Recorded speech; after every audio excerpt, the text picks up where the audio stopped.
Hey guys, what's up? It's iPhone here, and today we're going to be talking about the Arca Titron, the new hammer that was added in the Warframe, along with all the other Arca weapons.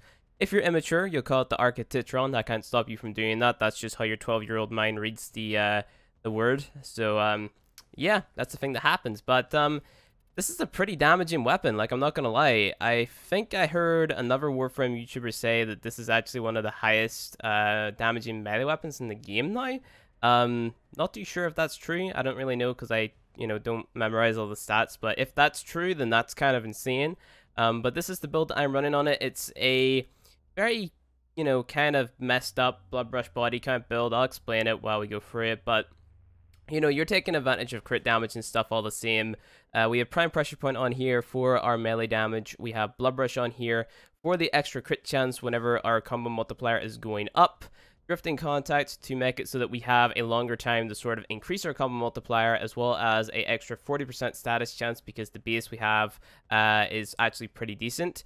We have Berserker on here for more attack speed, Organ Shatter for more crit damage when we do end up critting, Weeping Wounds for more status chance whenever we get a higher combo counter too, and then obviously our elemental mods giving us our corrosive damage. So there's a lot of different ways that you could mod this. Obviously there's other mods that you can throw on that will give you more or less status chance depending on whenever you hit certain sort of conditions, like Condition Overload here might help out with your damage whenever you're applying more status effects. If you want to throw this on, you can throw that there on instead of like Weeping Wounds or something. Just other things along those lines you can go ahead and throw on to just increase your damage. Melee weapons, they've added in a lot of diversity to how you can mod melee weapons, but I usually tend to try to keep it simple for the sake of these videos just to sort of explain it to people. So basically what's going to happen with this, the more we hit the enemies, the stronger our weapon is going to get, and the more status procs we're going to be proccing, the more crit hits we're going to be getting, and then just overall more damage will be dealt to the enemy. Now just watch how fast the enemies die whenever we spawn them in. I'm going to be hitting level 150 heavy gunners here, so let's go ahead and spawn in 20 of them. And then let's just hit them like hell with this hammer. So I'm actually going to be speeding myself up with Vault speed because the attack speed is really slow. So this is the attack speed with just Berserker on and no procs. And then let's do it with Berserker and the free procs as well. So let's go ahead and build up the combo. And you see we have our max Berserker procs right here. And this is how fast it goes. So I definitely recommend bringing a Warframe that can speed up your attack speed like Valkyrie or Vault.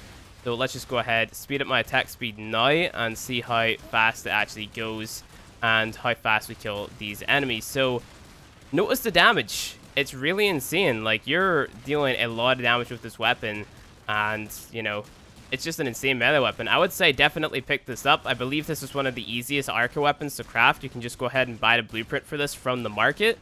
And it's not that, like, resource heavy. Like, you don't need any Nitian or anything. All you really need is Argon crystals. So if you're willing to, like, go full-on melee, and you're wanting to just, like, smash things with a massive hammer, this is definitely the melee weapon for you. Like, it's insane damage. If you're using a frame that buffs up your attack speed, it's going to be great. And if you're just playing in a melee squad, I mean, there's no reason not to use this, especially with the introduction of Blood Rush body count combo, Weeping Wounds, etc. This weapon is really insane. Like, it's really damn good. So numbers that we're hitting right now are mental. Like, you barely see these from melee weapons unless you're using something like crazy, like let's say the Atarax. In terms of DPS, you'd be hitting these types of numbers. So I definitely recommend picking it up. You can also do different combos with it pretty easily. This is just me holding down my block. We do like a sweeping sort of like trip the enemy up type of thing, but it doesn't actually trip the enemy up, but the hammer just sweeps across the floor. Then you do like a slam down, which electrifies the enemies too. So that's the slam attack. So if we do that, you electrify the enemies. I'm not too sure if that does more or less damage, the slam attack, but you deal a lot of damage with this regardless. You get the electrocute, then you can just kind of wheel on him, and then that's really it. So this is an insane melee weapon, and I definitely recommend picking it up if you can. We're going to go ahead and actually test this out versus Bombards too, and we're going to use Valkyrie against those guys because I have a lot more attack speed stuff on my Valkyrie than I do with my Vault. So it's just going to be easier to sort of keep my attack speed up with Valkyrie over Vault. So let's go ahead and swap the Valkyrie. and then change the color, of course. And then we're going to go ahead and we're going to change the element, although you can keep corrosive damage on to strip the armor away from him if you want to do that, because, I mean, you do have an insane status chance with that Weeping Winds combo on it. So let's go ahead, spawn in our Bombard, and then what we're going to be doing is we're going to be proccing Warcry, and that's going to allow us to keep up our attack speed. Whenever we get a kill, we get like 2 attack speed bonus, and it's also going to slow them down. So here we go. Of course, we're not hitting massive numbers because we're not stripping their armor, but you can see how fast this guy is dying. For some reason, we're also proccing Toxin here. Maybe, did I mess up the elemental combo? I couldn't have messed up the elemental combo, did I? I think I maybe messed up the elemental combo, but these guys are still dying relatively fast. Let's go ahead and see if we mess up the elemental combo. That'll be 2 videos in a row where I mess up my elemental combo. Let's see, Fever Strike and Molten Impact. Yep, that's gas damage. I don't know why I always do that. Let's go ahead and put on Shocking Touch. There we go. That's 2 videos in a row that I accidentally made gas damage. Kill enemies. Let's simulate them again and go from scratch. And then we'll see the insane numbers here. Maybe, possibly.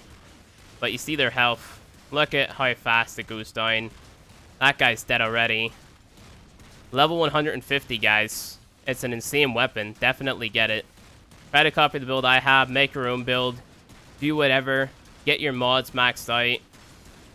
Definitely a must-have weapon, in my opinion. There's no reason not to have it.